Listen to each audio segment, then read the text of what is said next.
It's time for the Bookie and the Bettor Show. If you're a sports fan, now it's time to play the odds and make every bet count. New episodes post every Thursday on your favorite streaming service. Now introducing Rob Kowalski, the Bookie, and Randy Wyke, the Bettor. Welcome back to the Bookie and Bettor Show. I am your host, Robert Kowalski, joined once again, Nick Schulte, hey. Randy Wyke. Hey, Rob. It's a trifecta here on a Friday in beautiful Reno. Not as snowy as last week, but definitely a little bit warmer. I'll take the weather as it is. It's winter, second winter, I guess the way we call it here. It's kind of been a weird season, you know. I feel like we haven't really had much until obviously last weekend. I think we've had maybe, 2 weekends where we've actually had some decent snow. I'm still trying to figure out, didn't they come out and say we were going to have an El Nino or whatever for the winter?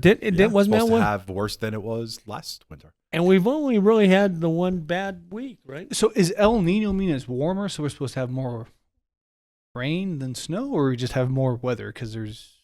I'm going to have to direct message Madison McKay on that one. She's my expert when it comes to weather. Not a meteorologist or whatever. Madison, if you're listening, you can educate us on those issues and others, but the winter is definitely, I don't know, maybe some people are kind of happy that it's I'm curious not to this see, way. too, because remember, this last summer, I feel like we didn't even hit summer till end of July. So Yeah. I'm curious if we're going to have kind of a late winter and maybe it won't be summer. Well, until and the August. big key is this Sunday, time goes forward in fabulous Nevada. Did you guys realize the most dangerous day to be on the roads is next Monday? Why is that? The day after we jump forward. Okay. Everybody's running late. Everybody's tired. You're more likely to be in a car accident that day than any other day of the year. It's a pretty staggering statistic. You're I think triple the average amount. There's more auto accidents that day than any other day. Sounds like a good day to work from home or Yes, remote. yes. maybe just coming really early. How is that still a thing? I mean, and I know that Nevada voted on it to not jump forward, spring back, whatever it's called, but it's still got to go through some process. Well, what I read was Nevada and was it California, whatever states, didn't get back to them in time to be put on the ballot that they would end. Oh. That's the way I understood it from the Fed side. I thought we were about to debate, why is at work environment still a thing? I thought we were talking about remote work versus not. You're over here talking about the jump in time, but I hate it every year, man. I hate it. I'm not a morning person not to aware. begin with, and yeah. well, you know what? 21 days creates a habit. That's all you need. I read this actually. It's absolutely for sure. 21 days. If you do something 21 straight days, it becomes a habit. Facts. So being with your wife 21 straight days is a habit? You now have a habit. Oh, that. Right. I'm going to use that terminology from now on. Very soon. Honey, we have a habit. Very soon, your fandom of the San Francisco Giants will become a habit. Oh. And then you can call it, hey, you know Wow. what? I'm rooting for them. Wow. How's it going, by the way? Good. And in fact, you talk about baseball. Matt Chapman now is a Giant. And if you guys remember Olsen and Chapman when they were with the Athletics, I mean, they had a 1-2 punch like McGuire and Canseco. They could hit. Mm-hmm. Strike out a lot, but they could hit. So to have him back in the Bay Area, I love Chapman. I just love the kid. So I'm excited once we talk here in the next couple of weeks baseball. There'll be a lot of baseball for sure. know? And again, interesting note there, the amount of players that love Bob Melvin, and you read about it all the time. Mm-hmm. Now he's obviously with the Giants. It'll be interesting to see if he can turn that team around again and get them to the World Series. Well, you see what the Giants have done in the past with not really an all-star lineup to say. So I think it's management speaks a lot. So we'll see what happens. It's like defense wins championships in the NFL, point guards win the NCAA tournament, and coaches and pitching wins it in baseball. Dangerous game as he starts to go into his tropes. Oh, yeah. I'm going to see if I could very quickly transition so that maybe I might be able to avoid something here. So again, thank you again for joining us on this episode. We're going to cover all things, a couple of things that came up in college basketball. I think Randy has a thought on collegiate sports in general. Just a little one. We do have a little bit of NFL to cover as free agents have started to prop up, and we want to talk about where they're going to land, little prediction there. And then a little bit of boxing, whether or not it's going to be sanctioned or exhibition. We'll touch on that a little bit later. If you like what you see, you like what you hear, don't forget to subscribe and like us. So glad that you're joining us. Definitely plan on having a couple of guests in the month of April. Hopefully, actually, even before April. So stay tuned for those announcements. You'll see those up on social media and everywhere else that you find it. But for today, let's talk about something here, gentlemen, that I saw come across at least my ticker. UAB and Temple were to play a basketball game. Well, we opened Temple as a 1.5-point dog, right? They typically come out as dogs. They're not having a really good season. The line then moved all the way up to 8 very, very quickly. And then finally closed at 7. They lost in a blowout, 100-72. So the report is that there was some unusual wagering activity around this Temple University, Alabama, Birmingham men's basketball game Thursday night. Sent out a couple of alerts. Obviously what we did want to figure out was this a injury? Was there something else nefarious? A lot of times these flags come up and they're just false. It's just, You know what? Better safe than sorry. Better safe than sorry. Keep an eye out. Not only that, us bookmakers, maybe we just don't make a good number sometime. That's all it is. I think you hit the nail on the head, though. It's the information game, in sports betting and some of those line moves is who can get that info the fastest. And if you can get there before the other people realize what's happened, then you can get yourself a little bit of an edge. But it's kind of like counting cards. You have a slight house advantage. If you played 1,000 hands, you'd probably win, 550 to lose 450. But you're still going to lose 450 times. I don't know how much that makes a big difference. Randy, when collegiate sports in general is booked, right? I mean, we're obviously going to be booking pro games. We're going to book college games. Anything that the state jurisdiction or province allows, we're going to put up a number on. Obviously, if it's a matchup, we want to put up something on it. So it's turn it into a betting proposition, get some action on it. How often do you think there's actual weight behind, it's just a bad number, just move on? Or maybe actually something did go wrong here and word may have gotten out? Well, it kind of reminds me, too, of the Pepperdine Pacific game yesterday, 32-2 in the first 5 minutes of the game. Right. Ooh. I am stressing. I know June, the NCAA is meeting their meetings. I think a lot of this has, and I know we don't want to hear it, the NIL. You've got friends of the program or different names by each university now. These people are in more association with the players, the wrong element, and they're giving money. You get a little taste of money as a young man, you want more. Now these kids, the issue, and I'm not throwing anything out of text, Iowa State, you had a couple of MAC schools already in trouble because the basketball players are in close association now with the wrong element. These boosters that are throwing big money.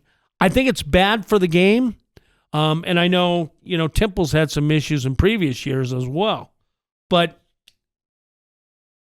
I really believe the NIL is changing everything. And I plead with the NCAA. And again, we brought up 2 weeks ago Nick Saban. Nick Saban said there's a problem. This guy can recruit anybody in the world. Randy, what's the difference between what's happening now and the Mustangs of Southern Methodist a couple of decades ago? Well, again, the sanctioning bodies back then were kind of unsure about it. I mean, let's face it, the Dickerson era was a new era for college sports. So, again, to think that it didn't happen at other schools, it did. It has. Yep. But now the players were kind of kept away. You remember Blue Chips, the movie? Yep. The players were kept away from these influencing people. Now it's more open because these guys are part of the program, friends of the program, and players are in closer contact, which should not happen. So no difference then? No, I think it's on a broader scale now. Yeah, it's just out in the open. You've got every university now. Right. You could probably say something's fishy. I mean, I brought up again a couple of weeks ago, and I won't name the universities. You got kids in their basketball gymnasium signing on football day of intent, signing the letters of intent, and you got another university that comes in, don't sign there, and we're going to give you $1 million. It happened. It happened at 3 different schools. So to think that there's not a problem and we need to govern it, I don't know what the NCAA does. I mean, really, who's running the show? It's a shame, not just on this, but every issue.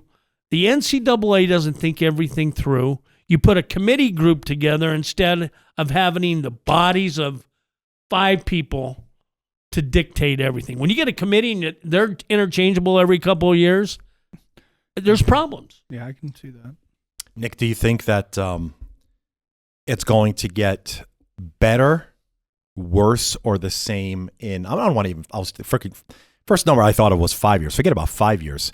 Next year, next March, same, better, or worse with the business of collegiate sports? I'm going to say it's going to get worse. It'll get worse before it gets better. We've opened Pandora's box, so to speak, can of worms, and it's going to take time to work out these things. But you look at the framework that's set in place by the professionals, the NFL, NBA, MLB, and I think kind of collegiate needs to kind of follow that framework. Now, I don't think anybody thought the NIL was going to go the way that it did. But again, I think it just takes time. And like everything, unfortunately, when you open that box, you're going to get all the bad along with all the good. And until you kind of figure out a way to work through it, so to speak, then it's going to get worse. What other profession, and it's not just the NIL, transfer portal has created a mockery. Yeah. But what other profession in the civilian world are you going to get paid $1 million you have no experience? Candy I'm coming makers. out of high school. Candy. Huh? Candy makers. Yeah. Chocolate. I made that up. I'm sorry. I mean, but The only position you would do that is something in like stock trading. you got kids that are high school freshmen, and you look at the was it Myers, the kid from that was at Texas, went from Ohio State to Texas, got $1 million before he even played it down. That's right. How can this be right for young men that are 17 and 18 years old? It's called money printer go burr. Yeah. That's what that is. But again, There's money. You're basing an athlete on what he hasn't done at the collegiate level. And let's face it, collegiate level is a lot different than the high school level. And to be able to pay these kids this kind of money, now you got these kids that play, and I used Nevada as an example last month. We're a mid-major school. You have a kid that comes in as a freshman, has a fantastic freshman year, gets to play. Mm-hmm. Nevada goes 2-10. Yeah. He's leaving. That's right. And he's going to sign for more money. That's right. How is that right? You know how It's right the for same thing. I'm so sorry, Nick, please. I was going to say it's right for the kid, I mean, It's right for the kid, and it's right for the high schooler to become a collegiate, and it's right for the collegiate to become a pro. What have you done in the pros? You haven't done a thing yet, and you're holding out for millions and millions. That's my problem. Exactly what you just said. How many of the young men of collegiate sports make it to the big time? Very few. Right. Less than 1%. Yeah, very few. Now you're giving these kids the money, and a $400,000 scholarship, was that not getting paid? No. In our era? No, in our era, it was getting an education. So the education is out the door now. And again, That's for right. those athletes that are going to make it. Let's be truly 100% honest and transparent about that education. Was it really an education, or did they give you tutors? They put you in easy classes because your focus is playing football, your focus is playing basketball. I have and a that's degree from Well, the university. and it's a piece of paper. You don't but, get that now. but you still get it if you graduate. But I think the education is kind of, I want to say, taking a back seat, for lack of a better term. What are they majoring in, by the way? They're there to play football. They're there to play basketball. They're not there to get an education. But before that elite 1%, yeah, they're not going to graduate. They're moving on to the big time. But the young men that are not part of that, we haven't talked about it, but I hate senior days. I hate senior days for the exact same reason. Now you got these young kids that aren't going to advance to the next time. You got all the emotion of a senior day. You got your parents. Then you're going to say, oh, it's my last game, so I'm going to try a little harder. So turnovers happen, mistakes happen, and then you add in the emotional part of this is my final game because I'm not going to the big time. Mm-hmm. Wait till most of the programs host their senior days, and the vast majority of their best players are freshmen and sophomore or maybe juniors, and the seniors that play on senior day were 12th men or 11th men, so they're not going to play even at all. So, c'est la vie. Speaking of free agents and NIL and movement, onto the pro levels. Turn out the lights, the party's over. I really thought I did it. Like 5 minutes, no, Never like gonna 8 happen. minutes ago, I thought I was going to like slipstream past it so that he wouldn't do that. And for no reason, he just sang. And now it's there. It's I feel habit, like he's done right? it 21 days, I was right? going to say 22 times. Now 22 it's just a times, so habit. it just happens. It's he sits habit. down. It's habit now. It's we're habit. We're here in Chris's studio. Honey, it's habit. Puts the microphone in front and then just knows at some point before we turn off the lights, he's got to sing "Turn Off the Lights." Literally. Well, you talk NFL, you got to talk Don Meredith, right? Come on. Do you? Well, sure. I'd rather talk Burgess Meredith if we want to go back that far. Offensively, this year's free agency is going to reveal a lot about running back valuation. Barkley, 0. Derrick Henry, Josh Jacobs, Watch Tony Pollard, Austin Eckler are all going to be available. Right? A year ago, all these running backs said, hey, you know what? I'm frustrated because no one's giving us the money. Everything's going to quarterbacks and wide receivers. Produce. So, Well, but don't forget the big thing. In today's game, the passing game has taken away from the running backs. Now, even Derrick Henry a few years ago, getting the ball 25 to 30 times, that doesn't happen anymore. They're platooning their backs. They're throwing more passes. They're using different formations with no running back in the backfield. Mm-hmm. So we got to remember that. The running back of today was not the running back of even 5 years ago. The game's changed. I don't know. I think Kansas City doesn't win the Super Bowl without Isaiah Pacheco, but that's just me.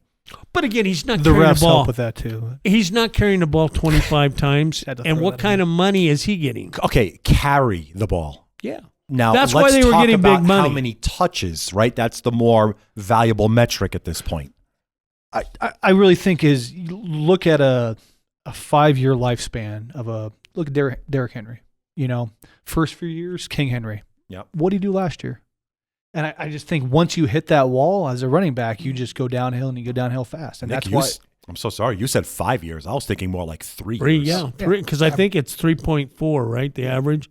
Well, So- and let's face it, the players are bigger, stronger, Yep. and to carry the ball numerous times during the course of a season, it takes its toll. you look at Barkley or you look at Derrick Yep. Henry, and they're a true pure running back. Which back to Randy's point, it's not really the game anymore. Everybody's more pass first. But you look at somebody like a Austin Eckler, right. you know, he's kind of like that CMC Swiss Army tool. You know, I think they have a little bit more value, but you're still not going to get the same kind of compensation you would see from a receiver, even tight end, I think. So from, I guess, a all-around compensation package, would you put Eckler of all those people? I'll mention them again.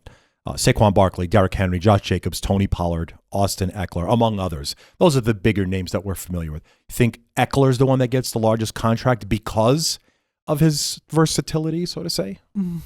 One would assume, but I don't think that's a guarantee. There's a lot that goes in the contracts. Obviously, it's the team you're going into and how your play style is going to fit. And injury. Are you injury prone? Exactly. No, that's a Which big Eckler actually is Yeah. kind of injury prone. And not to hammer on Pollard. Pollard is not your traditional running back.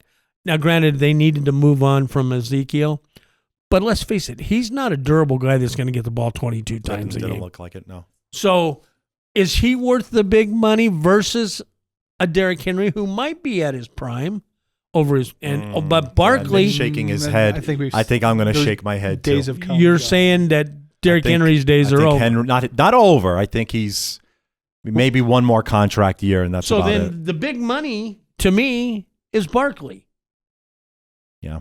I mean, again, he's been injury prone as well. Yeah. No, But to see him carry the ball 20 times could happen.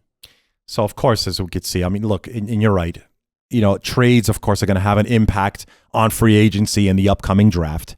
More and more, I think Chicago quarterback Justin Fields landing spot is going to dictate the direction of several teams over the next coming months, including the Bears and their number 1 pick.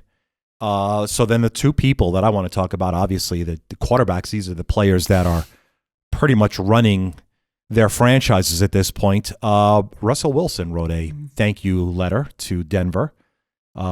Time to move on. You guys have a landing spot for Russell Wilson. I heard he's getting arrested for robbery, but so jail, penitentiary. I heard he stole like what, $230 million from Denver or whatever. It was. So here's the scenario. I looked at the draft last night. You know, quarterbacks are going to be the first 3 positions taken. The top 3 spots are pretty much going to be quarterback.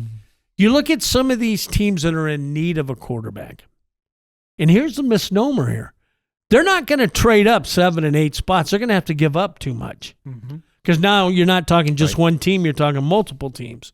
So what works best? Now, and I started looking at this. Justin Fields to the Las Vegas Raiders makes perfect sense. I like that. I never thought about that, but I actually like that a lot. That is actually not.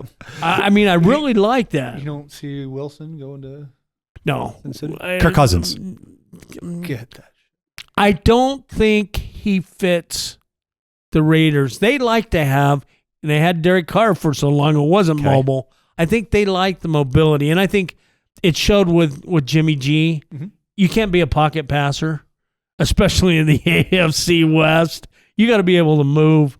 And so why not Russell Wilson? Forgive me, I should know this, but is Adam still? Yes. Damn, he's pretty much locked up in Las Vegas. Yeah. I that could be a huge.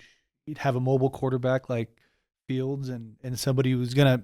I mean, give Adams enough time, he's gonna be open every play. You know. Well, and I thought it was an interesting stat on the NFL channel this week. They're talking about the number 2s really being the number 1s, which it has been the last couple of years because of the injury. Yep. So now teams are looking at that backup quarterback a little bit different. Will some of these big name players now have to fit into the role of a backup quarterback? Obviously, Cousins and Russell Wilson. You know, Russell Wilson with the Falcons, I think, would be a great ploy because I think he fits in with that kind of. You got Pitts and those guys in there. So I think I like that scenario. Boy, Kirk Cousins. I really don't know what team he would fit best with. All right, so let me present it like this. Let's see if we Minnesota. Back to Minnesota. Back to the same record that they had then. Let's unravel this way. Here's because I'm always thinking about outrights, right? From a betting perspective, I want to know who's going to be able to compete with the Buffaloes, the Kansas Cities, San Franciscos, and the Detroits of the world, right? Who's actually going to crack into the AFC and the NFC championship game because of a move that they made between now and May, June, let's just call it after the draft. I'm going to give you one little quick scenario. Okay. And think about this. Watch the Miami Dolphins might make a big trade and trade Tua for a more experienced quarterback. And again, Tua's done great. So could you see Russell going to Miami? I just was going to bring up Russell and Cousins both would fit with. I don't know about Cousins, but I can see. All right, so Tagovailoa leaves Miami.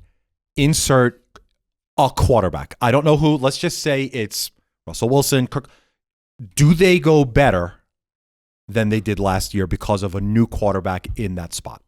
I believe so. Okay, very good. And again, you know, I really believe this. I think Tua has happy feet now. He hears steps. He's been rattled. You look at the last 7 games last year.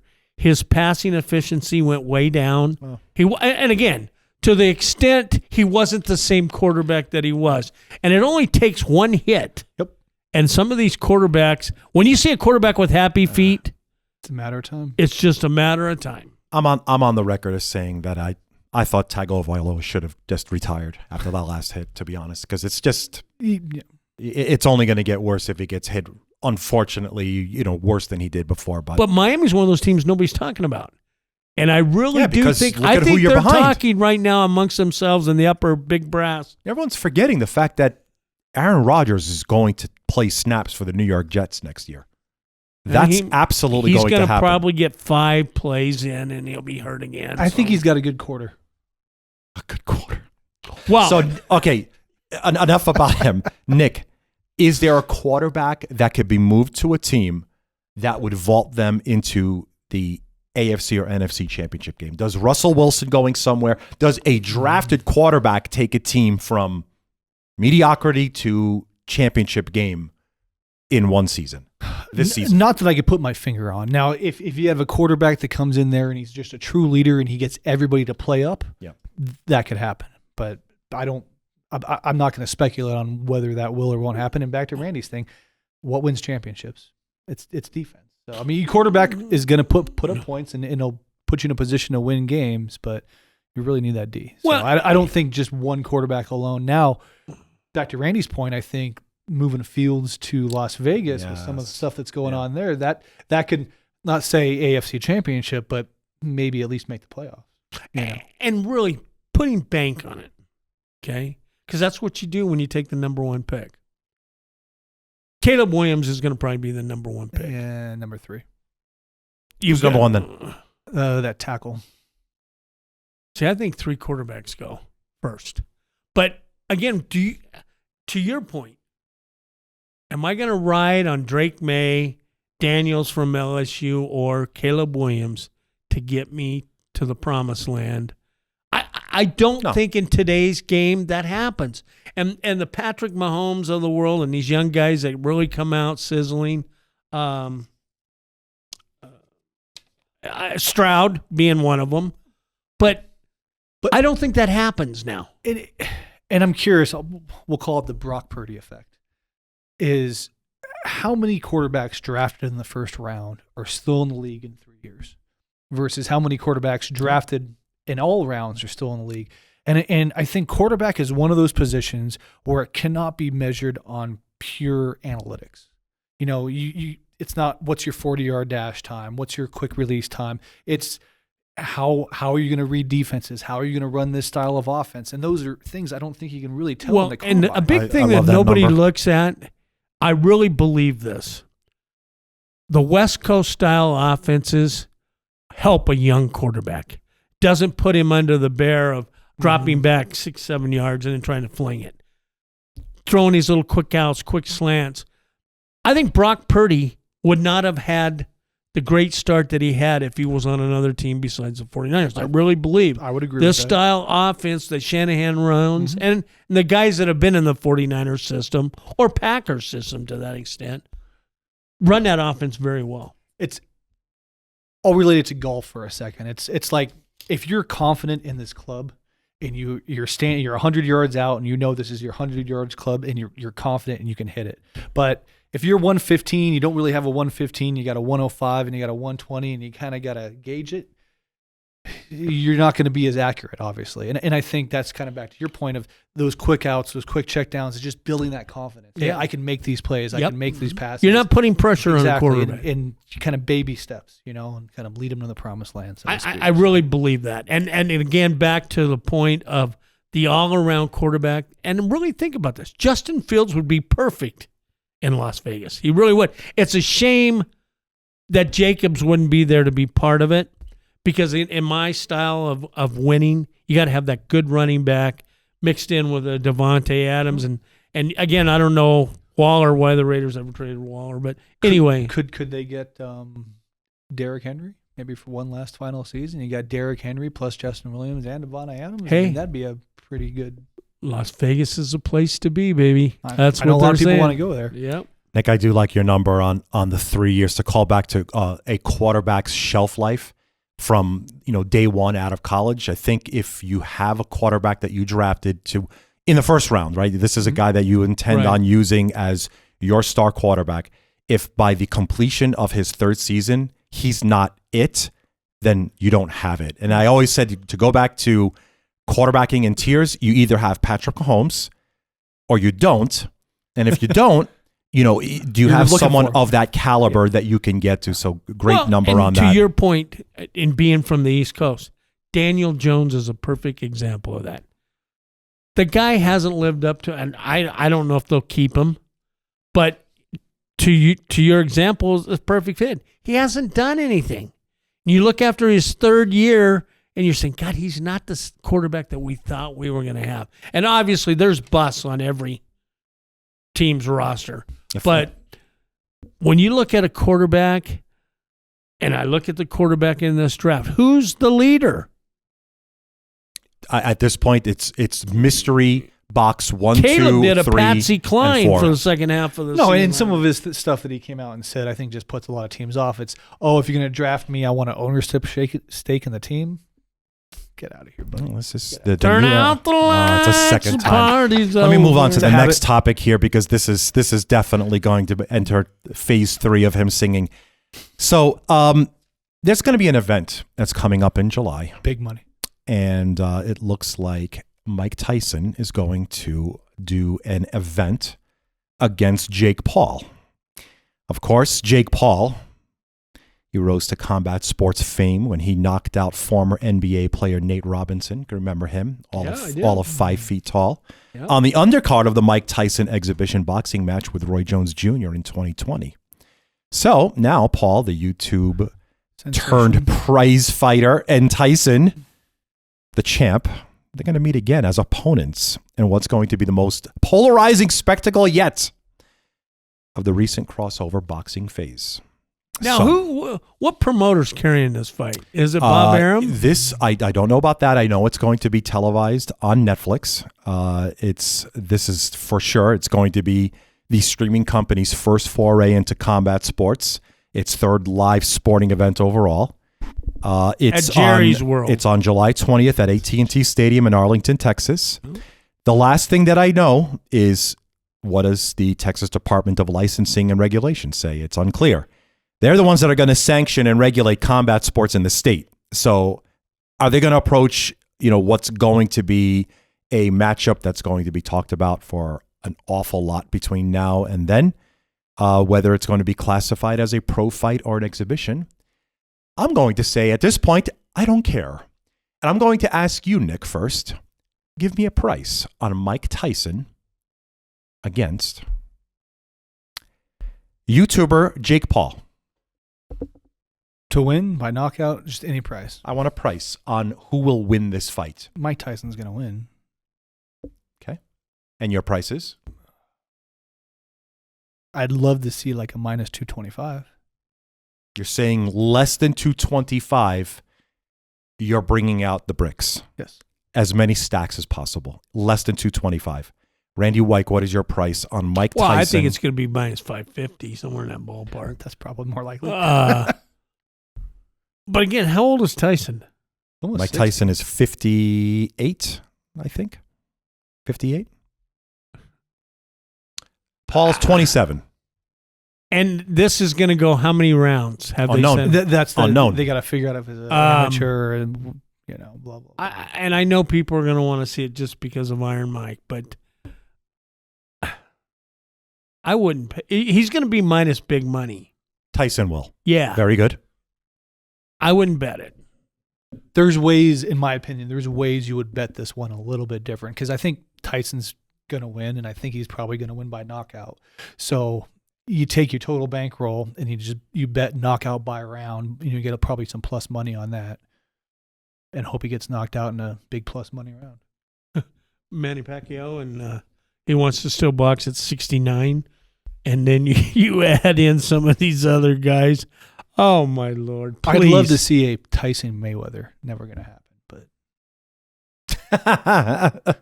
if we're talking about fantasy stuff, So you got 2.25. Randy has 550. I think it's probably more likely going to be we'll Randy's make number. we'll make a little mental note as we get closer towards if this is going to be a I just sanctioned event. can't believe Does it. anybody at this table think that Tyson a professional boxer, the champ, the king, you think anybody can beat him? I mean, obviously, current boxers that are going at it probably can. But I just think it's a health risk at 58 to even license him to fight. And again, Have I you know the seen people of America. some of his training videos he's put out, he could kick my ass. Well, I'm going to get the tattoo around my eye, and I think it changes the perspective of how I would want to come into a fight. But 58 years old, I know it's going to be a must-see event. That's why they're doing it at Jerry's World. But I wouldn't pay to see it. I've seen you try to kick 21-year-olds out of the casino. I have. I don't think age matters. It's called habit. It's called habit. If this is a pro-sanctioned fight, Mm-hmm. I'm going to set Mike Tyson at minus 5,000. That is my number. I'll just lay that out right now. But let's see what happens. Yeah, I don't. I'm going I to ain't say biting on that one, but there is virtually no chance that Tyson loses this fight. I would agree with that, unless Well, and it wasn't Bob Arum was his boxing promoter, right? So I would think Arum would have to be production there and production. Kind of knows that he's but good to again, go. I think there's some ways that, again, maybe not taking the outright winner, but maybe knockout by round. There's some ways you can kind of. Even more important, what's the ticket price to go see this debacle? Well, It's everything. That's Yeah, You will is. pay everything, whatever it takes. Okay, speaking of whatever it takes, let's go ahead and wrap up our show with streakers. Nick, every new episode is a new opportunity for you. A blind squirrel is going to find a nut every Max now and then. Verstappen was clearly every For the record, word. I wanted to take him, but you wouldn't let me take him. Yeah, the minus 550. pricing kind of, that's the rule. It's I think minus 150. The real question is he going to lose a race this year? I like that. That's No, a real prop. He's not. As back-to-back champ of the F1 season. There is kind of some, again, I don't follow it that close, but there's a lot of BS going on in that sport right now between allegations and people moving to different teams. Are you saying there's no integrity there? Well, I wouldn't go that far, but money talks, So again, to review, what we're doing here in the final segment of our episodes is see just how far I can stretch the psyche of both Nick and Randy. Randy's going to start to get a little bit interesting for Randy.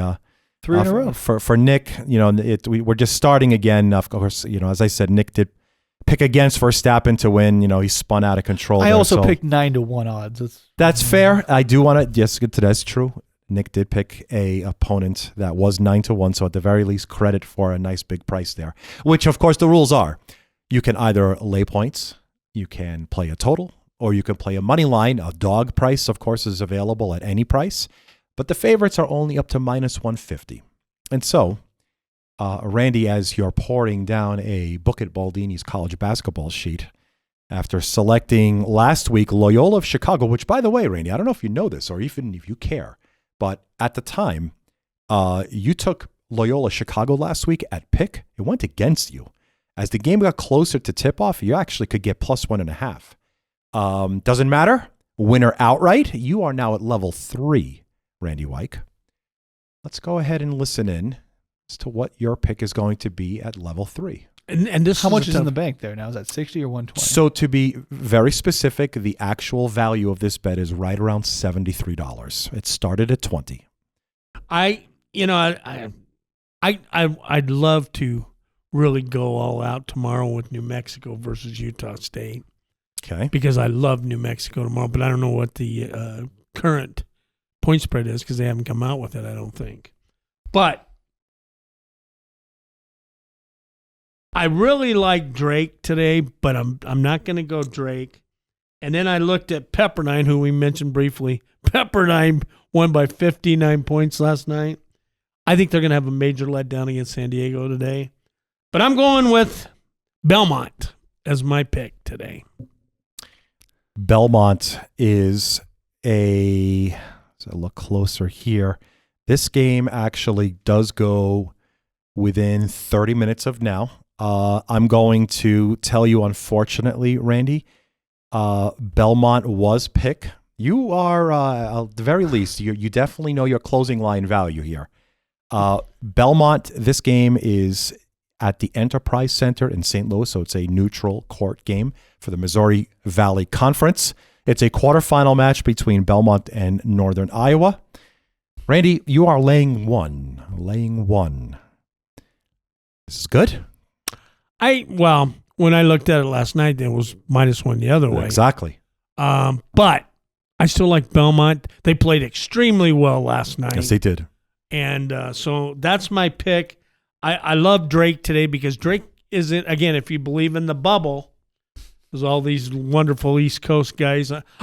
There is a West Coast out there for you guys back east. And the West Coast basketball is pretty good with Arizona. And don't be shocked if a Mountain West team doesn't make it to the Sweet 16 again.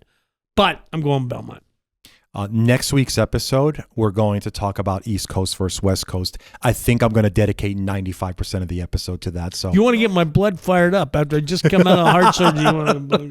Randy White's taking Belmont -1 against Northern Iowa on neutral court, the Enterprise Center in St. Louis, the Missouri Valley Conference. Nick Schulte. So I did a lot of analysis this week because, can't go 0-4. Let's see how this works. But I'm actually looking at some NBA stuff. And based on a few computer programs I've run, I like the Trailblazers money line. I got a 58% chance they should win 117-108. What's the price on that? Plus 185? This is actually remarkable. You're taking the 17-44 Portland Trailblazers tonight, hosting the Houston Rockets. You're going to catch 205 for every unit that you lay. And so fearless is the way I like to call you when you do these things, as Dick prices $60. And on top of that, I'm still going like I haven't lost one. He's So going I'll just as keep if he going. doesn't. There is and I'll Does go your ahead and wife know you got that money out there? I had could to hear, steal you it could from my see sock it, and drawer. you could hear it. This is money that was just taken. This is absolutely confirmed. He was taken away from his son's piggy bank. His 3 $20 bills. Sorry, kiddo. I'll have to try next weekend. Root for the Portland Trailblazers tonight. That's the only thing I could tell you to Now, get this one to plus, plus 205. Houston come off a great performance the other night before last. Great performance. So you would have to think. I actually, that's Could a come back gutsy flat. play. They could come I mean, back and flat. not like Houston's. They're at home. Yeah, they're They're sub 500. traveling. Houston's Yeah. 27-35. They're not like they're really good. They got a couple of really great kids there. But Again, I don't know how much it matters, but I know my algorithm looks at a little bit. Oh, my is, Lord. What's the tip-off time? It's 7:10. Mhm. It's really going to be 9 o'clock if you're Houston time, so you're a little tired. guys or- and your algorithms Yeah. and your computer programs, let me tell you. We'll see. I thought I almost got one there. Randy, can I finish it for you? No. Could I? No. You were leaning into it. I know. You were leading into it. I'm not doing it. You know me too well now. That's our show for today, everybody. Thank you so much for tuning in. I am your host, Robert Kowalski, once again, on behalf of Nick Schulte, Go Pack. Randy White. Enjoy the weekend, everybody. Have Take a care good one, now. guys. Thank you for listening to the Bookie and the Bettor Show. New episodes post every Thursday on your favorite streaming service.